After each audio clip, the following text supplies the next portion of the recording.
Hello Watanzania wenzangu. Leo nianze kwa kusema pole kwa Watanzania wenzangu. Sasa pole hii ni ya nini? Nitaelezea. Pole hii ni ya matusi ambayo tunatukanwa, lakini si kwa kupenda kwetu. Tunatukanishwa na watu ambao tuliamini kwamba ndo watakwenda kutufanya sisi kuheshimika, ambao ni wabunge wetu. Sasa kuna kauli moja amewahi kuiongea Hussein Mwinyi.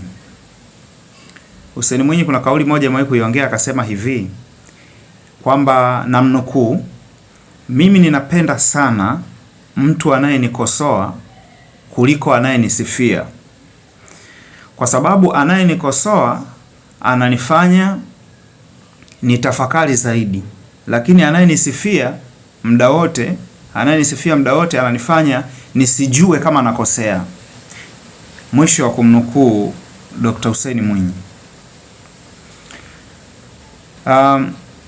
Mtu anayesifia sana anamuharibu yule mpewa sifa. Sasa jana kuna mbunge mmoja wa Kenya, anaitwa nani yule bwana, somebody Gichelu, Eddie Gichelu, kitu kama hicho. Yule bwana, wakati unaanza mjadala wa kuongelea swala la wabunge wa Tanzania na maneno yao, ni kijana mdogo tu yule bwana, akasema hivi: sisi hatuna haja ya kuanza kuzungumzia utovu wa nidhamu wa wabunge wa Tanzania, wabunge ambao sifa yao ya kuchaguliwa ni kujua kusoma na kuandika tu. Taifa la Tanzania lina rasilimali nyingi, lakini zimekosa watu wa kuzisimamia.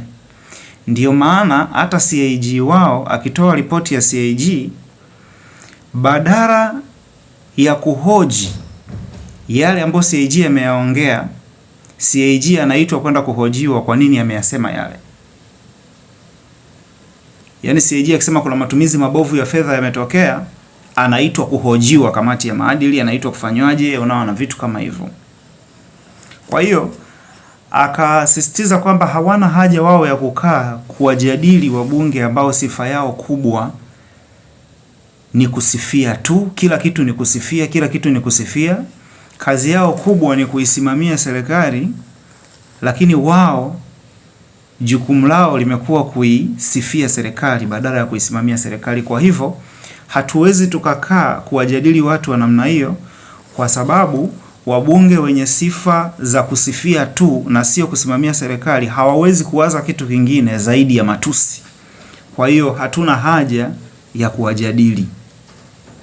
Aisee, ni tusi kubwa sana.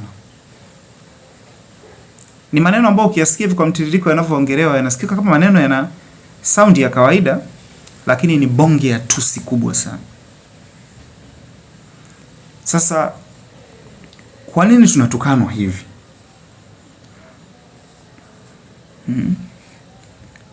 Yaani unajua, mkiwa unaongozwa na mtu ambaye anadharaulika, maana yake nyote ambao mmemkubali yule ni wa aina hiyo. Ninasikitika sana kuona kwamba kijana aliyeongea maneno haya anaweza akawa, nadhani ni kwa umri wa Talimba, anaweza akawa ni mtoto wa pili wa Talimba nadhani, lakini anaongea vitu kama hivi. Jamani, mimi ni washaurini wenye mamlaka. Najua huwa wapo wanasikia, wanaona na wanapuuza sometimes. Lakini sisi tuna biashara za utalii. Tuna mbuga za wanyama, biashara za utalii hizo zinafanyika, tuna mahoteli, tuna nini, kuna vitu vingi, tunahitaji wageni, tunahitaji wawekezaji.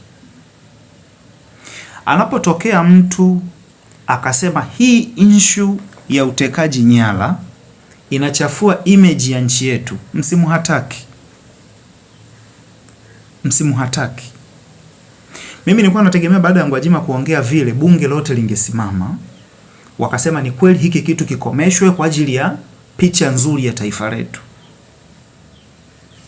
Ndivyo mimi nilitegemea. Lakini kile kitendo cha kusimama kuonekana mnakataa, yani It's like hamkutaka kile kitu kiongelewe, kizungumziwe, maana yake mmeridhika na ile hali.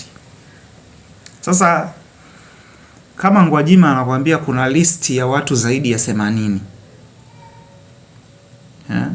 ile kitu ikitafsiriwa kwenye nchi za kigeni, bado kuna kwenye YouTube kuna video inatembea ya yule bwana yuko hotelini. Huyo Mkenya yuko hotelini, mnakwenda kumchukua hotelini usiku. Mtakuja kuwatisha watu, wakati taifa letu sisi sio la hivyo. Watu kule wataanza kuogopa. Ukienda Tanzania ukicheza unatekwa bwana. Ukicheza unapotezwa. Wale watu wamekuja kusikiliza kesi, huyo Mkenya na huyo Mganda. Yaani ni sawa na wewe ukifiwa hautachagua ni majirani gani watakao kuja msibani kwako, watakao hudhuria msiba wako. Huwezi ukachagua, kwa sababu wale hawajaja na makombora, hawajaja na mabomu, hawajaja na nini, wamekuja kusikiliza kesi. Kwa hiyo hekima ilikuwa ni kuacha wasikilize kesi. Wangekuwa wamekuja wakaita mkutano wa hadhara, wakaanza kuhamasisha watu kwamba sasa twende tukafanye vita, hilo lilikuwa ni tatizo. Lakini kuwafuata mahotelini, sijui kuwazuia airport, tunachafua image ya picha yetu. Tunachafua picha ya taifa letu. Ningewaomba sana viongozi yaani mbona ni hekima ndogo? Kilichokuleta Tanzania ni nini? Kusikiliza kesi. Nenda kasikilize kesi. Sikuna ulinzi. Mtu kenyoka mwanamke tu kangefanya nini? Mbaya zaidi nakuja bungeni mbunge. Tena bora angefanya mwanaume, mwanamke, umevaa na ushungi, Uislamu dini ya haki. Unasema wageni wakija hapa tumalizane nao hapa hapa. Wewe dada wewe. Hivi yule binti kalelewa wapi? Tumalizane naye hapa hapa. Yaani majirani wakija uwamalize. Kwa issue ya kuja kusikiliza tu kesi mahakamani. Yule hajaja kuwa jaji, hajaja kuwa hakimu, hajaja kuhamasisha vita, hajaja kufanyaje. Kuna watu wanaweza wakatumwa kwenye taifa lenu waje wawatengenezee skendo itakao kuja kuwaletea machafuko na majirani zenu. Fuse kama hizi huwa ni za kuruka. Hautakiwi kuingia kwenye mitego ya kijinga kama hiyo. Umekuja kusikiliza kesi, njoo sikiliza. Nyese mnajiamini kesi yenu mtashinda kwa sababu mna ushahidi. Waache watu waje wasikilize. Uwezo ukapangia watu wa aina gani waje kwenye msiba wa mtu fulani. Kikubwa anapofika Tanzania aziishi sheria za nchi aliyokuja. Kwa hiyo hizi kete mnazokuwa mnaingia viongozi, sijui mnawazaga nini. Sijawahi kujua mnawaza nini.